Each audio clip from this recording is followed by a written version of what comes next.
disclaimer, this twist out, y'all, twist outs are hit or miss, and this might be a miss, but you know, I threw a beanie on and I just said, hey, we gonna call it a mother day.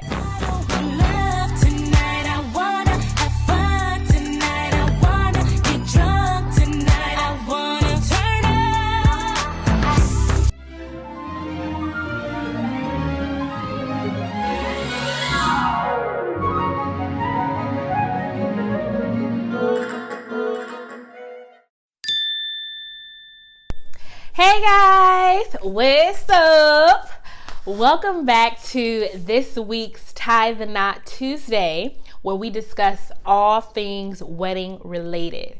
Okay, happy new year. Welcome back. I hope you guys all had a special, memorable, safe new year. And I hope you guys enjoyed the holiday. Before I get started, I have my notebook here. I actually got this notebook right after I got proposed to from Walmart. I think it's cute. I love it. And it's my wedding notebook. And I am going to reference this notebook a lot because I actually want to stay on topic today, even though I already kind of have gotten left. Sometimes I can veer off left a lot. So I want to stay on topic today. So I wrote down some notes so that I can stay on topic. 2020 so far has been showing out, y'all, when it comes to proposals. Like, so many people have gotten proposed to left and right, and it is beautiful. With the divorce rate at an all-time high statistically, it's refreshing and beautiful and hopeful, you know, to see so many young couples getting engaged and, you know, so many women being proposed to. It's beautiful. It's awesome, and I love it because I love love, so I love it.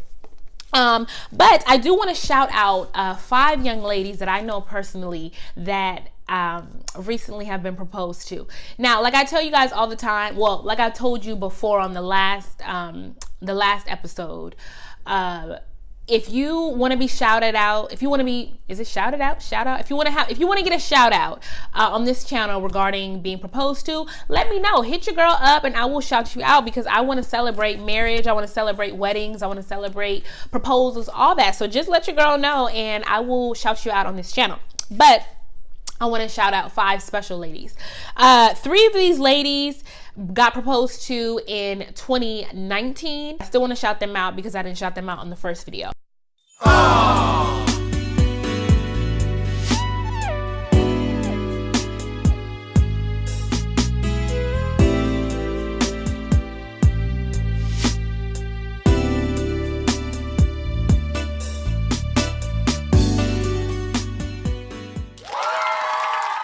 Congratulations to everybody. Like I said again, if you've gotten proposed to recently or you've been engaged, let your girl know so I can shout you out on next week's video, okay? So now we are going to get started. Today we're going to be talking about the top 5 things you must do immediately after being proposed to. Now, the beautiful thing about proposals, engagements, weddings, what have you, is that they are customized, or they can be customized to fit you, to fit your lifestyle, to fit you and your partner as a couple. So nothing that I say is set in stone. Nothing that anyone says has to be done in that way, in that form, in that fashion. Like I said, the beautiful thing about getting married is everything is up to you and your partner. So you can do whatever you want, however you want, whenever you want. So everything I'm saying is subjective. You know, it's tailored from things that I've done, things that I did, and things that I've talked to other people about. So it's just kind of like it's a point of reference. The first thing that you should do after you get proposed to is spread the news. Spread the news to anybody. Spread the news to the old lady down the street. Spread the news to the dog walking in the street. Spread the news to the ants, the flies. Spread the news to everybody. Spread the news to people that will listen. Spread the news to people that won't listen. Spread the news everywhere all day long right after you get proposed to. Matter of fact, that first week, just tell everybody. I don't care what nobody says. It's beautiful. Enjoy it. Live in it. And, you know, it's beautiful. So spread the news. Okay. The second thing you should do after being proposed to is brainstorm the type of wedding that you want. Okay. I feel like once you brainstorm, just think about it if you haven't already, because I was brainstorming since I was like 2. But if you haven't already, brainstorm the type of wedding you want. I feel like once you start to think about the type of wedding that you want, it serves as a point of reference for everything to follow. You can set a date after that. You can set a budget. You can do everything after you brainstorm what type of wedding you want. Okay.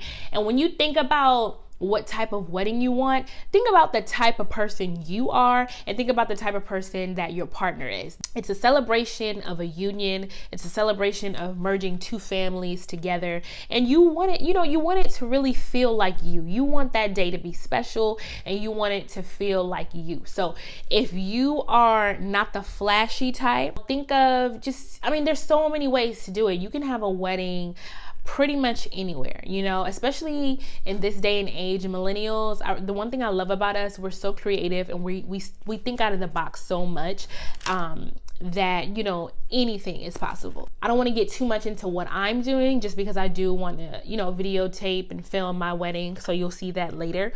But if you come from the South and you have a country type of mindset, which is nothing is wrong with that. Some people be getting offended by the word country. I don't know why. But if that's your style, think of a wedding in a barnyard. When I say that, don't laugh. Because there are some really nice barnyards that people have renovated and made just for weddings.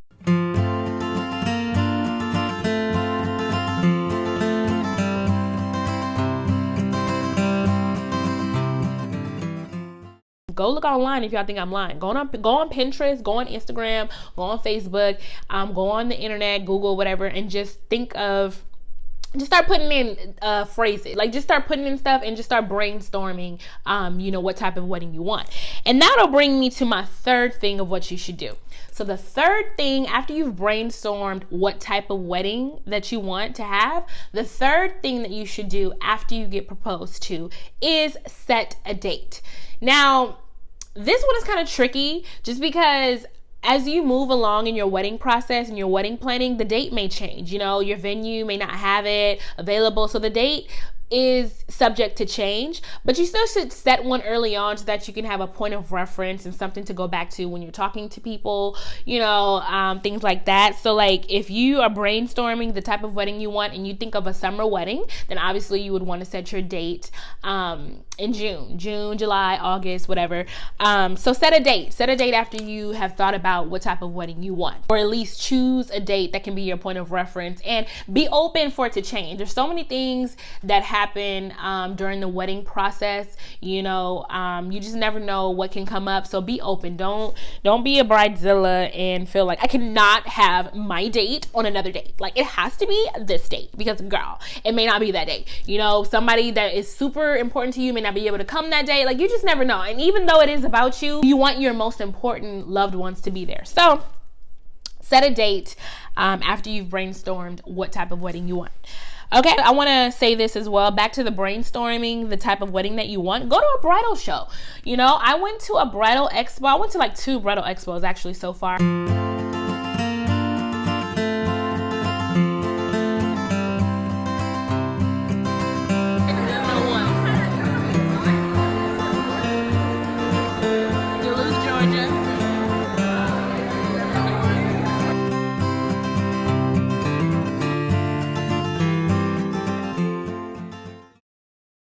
It helped me choose a date. It helped me decide what type of wedding I wanted. The thing about bridal shows and bridal expos is that they give you a lot of goodies. So I just want to show y'all some of the goodies that you can get when you go to a bridal show. There was a lot of travel places there to help you out with your honeymoon. So here's something.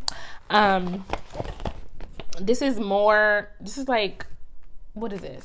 It says bridal best. It's registry inspiration starts here. So it's when you want your wedding registry. There's so much, guys. What is this? This is Walt Disney World. If you want to have your honeymoon there. Again, this is for cruises and stuff for your honeymoon. Let me see. They gave us like water bottles, so it's like a lot of merchandise in there. Oh, DJs were there, you know, if you want to get you some DJs. If you want to get you some DJs, if you want to get a book a DJ, I don't know what this is, y'all. It's just so much. I mean, it's pens in here. Oh, and also there were a lot of taste testers that you could do. It's my mom's hair dye in here. I don't know why she put that in there.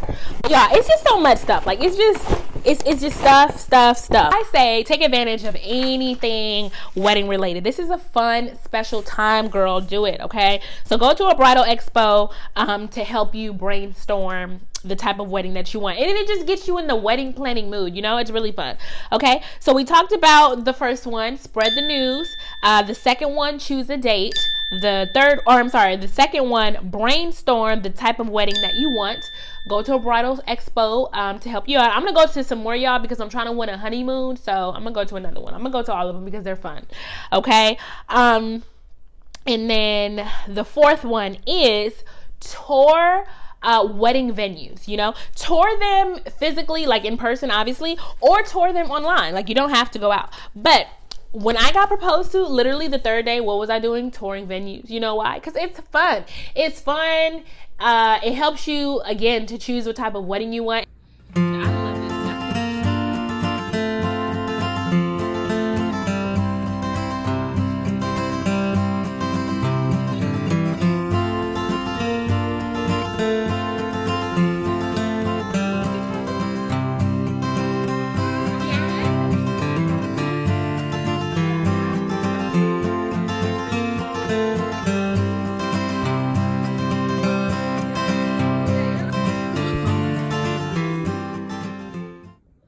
When it gets closer to my wedding, I will show you what venue we chose, so you get to guess. But yeah, so tour venues.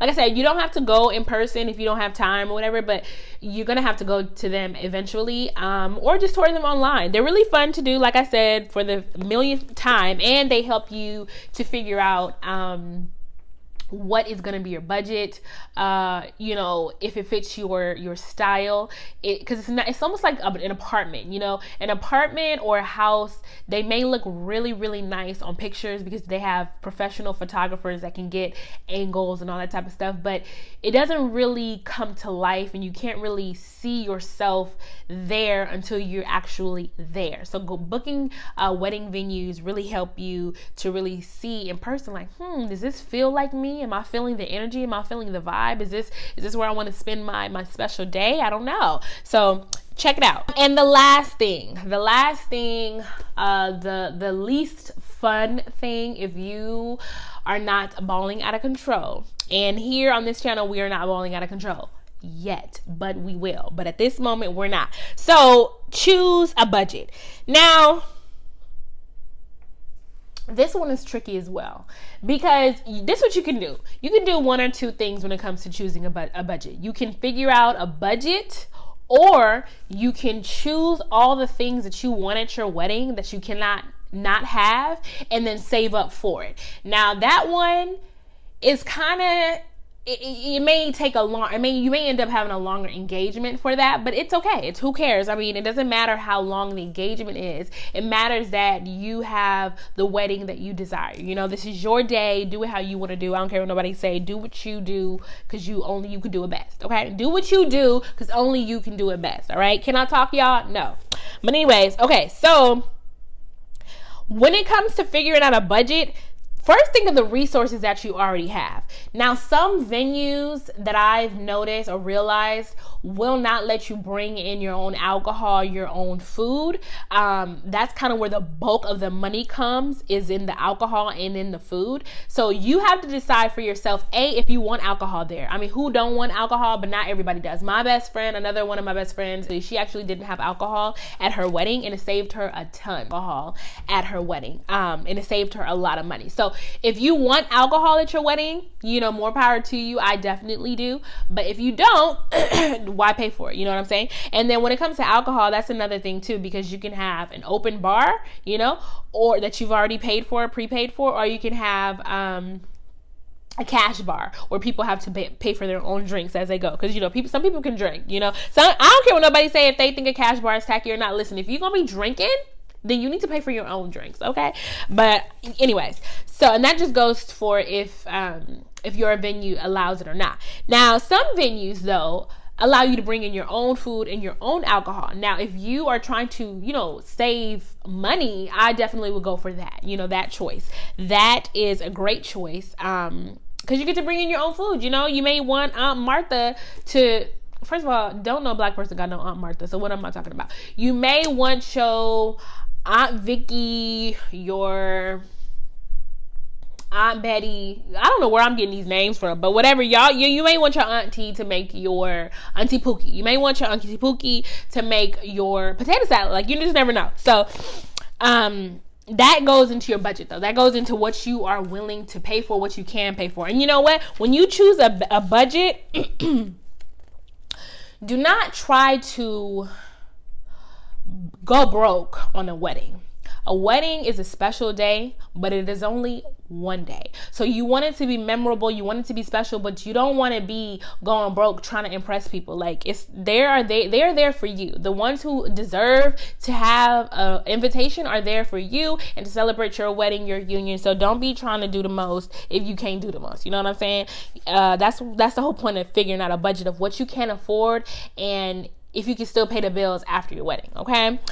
But like I said, think of the resources that you already have. If you have somebody that you know that DJs professionally, ask them if you can pay them to DJ. See if they'll give you a discount. If not, it's cool. You definitely always want to pay your friends and family, but see what deal they can cut you. Always think of your resources first. If you have somebody that is in photography, if they are professional photographers or they're photographer or in college for photography, whatever, see what they can do. If you have someone that has a catering business, whatever resources you have, check with them first while putting your budget together. If you can use them, even better. If not, that's something that you're gonna have to write in. And also think about what you need versus what you want. So I would write down a list of all the things that you want at your wedding first. Everything you want. When you're in the brainstorming part or brainstorming portion or budget, whatever, think of the type of wedding you want. It goes back to number 2, brainstorming the type of wedding you want. So write down everything you want, your most beautiful imagination of a wedding, everything from the flowers to the cake to the shoes, everything. Think about it. And then start knocking them down, okay? According to what you can actually do. I have my second mom, who's actually my wedding consultant. She's amazing. She knows how to make a $2 budget look like $1,000 budget, okay, and so on and so forth. So start thinking what you can substitute to make it look, like how you want it to look. Because again, this channel is not for the ballers. If you are a baller, you can watch my channel, but why? These are people who, real people, real young girls like me that want to have a beautiful wedding, but we gotta save that coin. So, again, think of the resources you already have. Think of all the things that you want. See if there can be a substitute. See if you actually really need that. Because some things you don't really need. I mean, you can have your wants in there, but some things don't even make sense. You don't need a crystal jeweled out crab. You don't need that. You don't need, if you really need that, then okay, but only you can decide what you need and what you don't need. And make sure you finagle in your partner in there. He's a part of this as well. He or she is a part of that. So put them in there. They're who they are in this wedding as well. So yeah, those are the top 5 things that you must do after you propose to, or that you should do. Like I said, all these things are subjective. And can I talk, guys? No. So number 1, Spread the news. Tell anyone that will listen. Tell anyone that won't listen. You got married and everyone should know, okay? Number 2, brainstorm the type of wedding that you want. Go to a bridal expo. Go online. Just brainstorm. Have a day to yourself. Go get your nails done and just think about what type of wedding you want if you haven't been thinking about it since you were 2, like me. And number 3, choose a date. Choose a date as a point of reference, because once you go to the bridal expos and once you just go to different things, people are always going to ask you, well, when is it? When is it? When is it? Because there are different deals when it comes to the dates. Some dates that are out of season are normally cheaper. So like September, December, January, some of those are considered off season, so you can cut you a deal getting a venue or just getting different things that are cheaper when you do off season. You can save a lot of money that way. So choose a date. And it will change. It probably, it probably won't be the date that you choose, and it probably will, but be open to it changing, but still choose like a time frame, month, season, whatever. Okay. Number 4, tour wedding venue so that you can get in the mood and get inspiration, really feel if that's for you.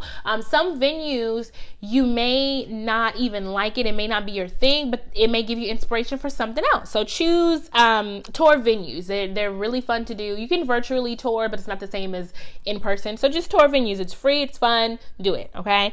And then the last thing was figure out a budget. Start with thinking of the resources that you already have. Take advantage of that. Think about, the type of wedding that you want. Think about what you can afford versus what you may have to save up for. And again, that may end up changing your date, because that definitely changed my date, because we needed more time to, save up that coin, Okay. And then this is a bonus thing. Have fun. I hear all the time about how wedding planning is stressful, and I definitely can agree. In a sense, it can be stressful because trying to fit what you want into a budget can be stressful. Everybody wants to just, have free range, but sometimes it takes more diligent and careful and strategic planning when it comes to dealing with a budget. However, have fun though. This is fun. This is the most elaborate, could be the most elaborate, depending on what you like, your style, celebration that you're ever planned. And it's supposed to be fun. This is beautiful. Don't allow it to be stressful. It's only stressful if you allow it to be. If you have fun and, all these things that I named are fun. It doesn't have to be like, oh my God, this is expensive. What are we gonna do, John? Like, it doesn't have to be that way. Like, it probably is expensive, so do something else. Have a good time. Make sure that your wedding is customized to you and your partner only, and you guys, have a great time. Do not be arguing about the wedding. I mean, well, you know what? Let me not even say that, because he may want Aunt Lucy to come, and you may be like, Aunt Lucy, I don't even want Aunt Lucy like that, so Aunt Lucy can't come. So you may argue, but have a good time, have fun. Again, if you want me to shout you out on this channel, let me know. Hit your girl up. I hope you guys enjoyed this video. Make sure, I never say this, guys. I mean, I say this, but I kind of don't say this, but I'm going to say this today. Like, comment, and subscribe, y'all. I'm trying to get this channel out there so we can have more people a part of our community. We are all just trying to get it right. We are not licensed. That's another disclaimer. We are not licensed. We are not professionals. We are not experts, but we know that we like nice things, and we can lean on each other, to get those nice things done. So if you guys have some tips that if you've already had a wedding, put them down below. I know a lot of people that are married, so put your comment, or put what you did after you got proposed to in the comment. Let me know. Like, comment, subscribe, and hit the notification bell wherever it is down there, so that you guys can be notified every time I post. Because if you don't click the notification bell, how will you know when I post? How will you know? I got 31 subscribers, y'all, and I am proud of each and every one of y'all that are supporting me. I love y'all. Happy New Year, and keep getting married, keep getting proposed to. Love is love. I love love. And I'm so glad you guys came back to this channel, and I love you guys. I love y'all support. So many people have just been supporting me. It's been like 2, but no, I'm just kidding. I love y'all, and thank y'all so much for coming back, and have a good night.